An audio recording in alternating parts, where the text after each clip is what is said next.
The King in Yellow by Robert W. Chambers. The Prophet's Paradise. If but the vine and love abjuring band are in the Prophet's paradise to stand, alack, I doubt the Prophet's paradise were empty as the hollow of one's hand. The Studio. He smiled, saying, "Seek her throughout the world."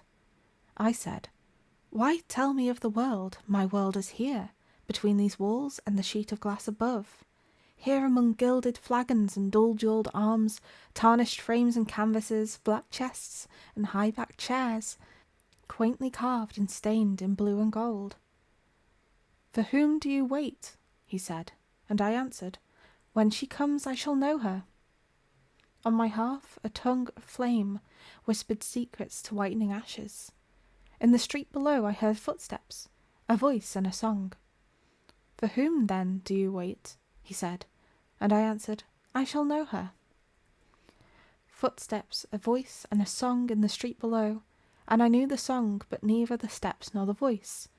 "Fool!" he cried, "the song is the same, the voice and steps have but changed with years."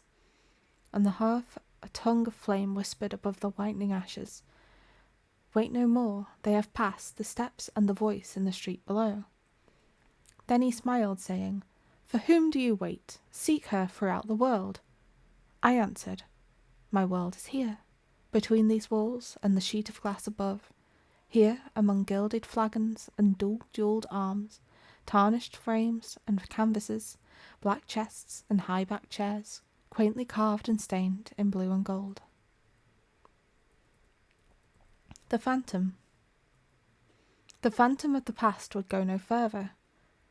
"If it is true," she sighed, "that you find me in a friend, let us turn back together. You will forget here under the summer sky." I held her close, pleading, caressing. I seized her, white with anger, but she resisted. "If it is true," she sighed, "that you find in me a friend, let us turn back together." The phantom of the past would go no further. The Sacrifice. I went into a field of flowers, whose petals are whiter than snow, and whose hearts are pure gold. Far afield a woman cried, "I have killed him I loved," and from a jar she poured blood upon the flowers whose petals are whiter than snow and whose hearts are pure gold. Far afield I followed, and on the jar I read 1,000 names, while from within the fresh blood bubbled to the brim. "I have killed him I loved," she cried.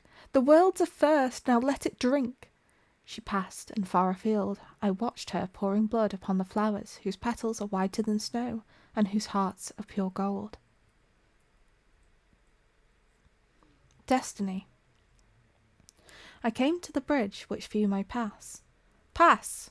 cried the keeper, but I laughed, saying, "There is time," and he smiled and shut the gates. To the bridge which few may pass come young and old. All were refused. Idly I stood and counted them, until, wearied of their noise and lamentations, I came again to the bridge which few may pass.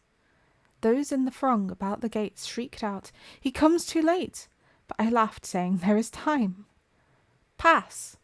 cried the keeper as I entered, then smiled and shut the gates. The Throng. There, where the throng was thickest in the street, I stood with Pierrot. All eyes were turned on me. "What are they laughing at?" I asked, but he grinned, dusting the chalk from my black cloak. "I cannot see. It must be something droll, perhaps an honest thief." All eyes were turned on me. "He has robbed you of your purse," they laughed. "My purse?" I cried. "Pierrot, help! It is a thief!" They laughed. "He has robbed you of your purse." Then Truth stepped out holding a mirror. "If he is an honest thief," cried Truth, "Pierrot shall find him with this mirror." But he only grinned, dusting the chalk from my black cloak. All eyes were turned on me. "Arrest Truth!" I cried, forgetting it was not a mirror but a purse I had lost, standing with Pierrot there where the throng was thickest in the street. The Jester. "Was she fair?" I asked, but he only chuckled.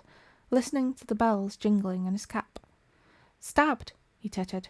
Think of the long journey, the days of peril, the dreadful nights. Think how he wandered for her sake, year after year, through hostile lands, yearning for kith and kin, yearning for her. Stabbed, he tittered, listening to the bells jingling on his cap. Was she fair? I asked, but he only snarled, muttering to the bells jingling on his cap. She kissed him at the gate, he tittered, but in the hall his brother's welcome touched his heart. Was she fair? I asked. Stabbed, he chuckled. Think of the long journey, the days of peril, the dreadful nights. Think how he wandered, for her sake, year after year through hostile lands, yearning for kith and kin, yearning for her. She kissed him at the gate, but in the hall his brother's welcome touched his heart. Was she fair? I asked, but he only snarled, listening to the bells jingling in his cap. The Green Room. The clown turned his powdered face to the mirror. If to be fair is to be beautiful, he said, who can compare with me in my white mask? Who can compare with him in his white mask? I asked of Death beside me. Who can compare with me? Said Death, for I am paler still. You are very beautiful, sighed the clown, turning his powdered face from the mirror. The Love Test. If it is true that you love, said Love, then wait no longer. Give her these jewels which would dishonour her, and so dishonour you in loving one dishonoured. If it is true that you love, said Love, then wait no longer.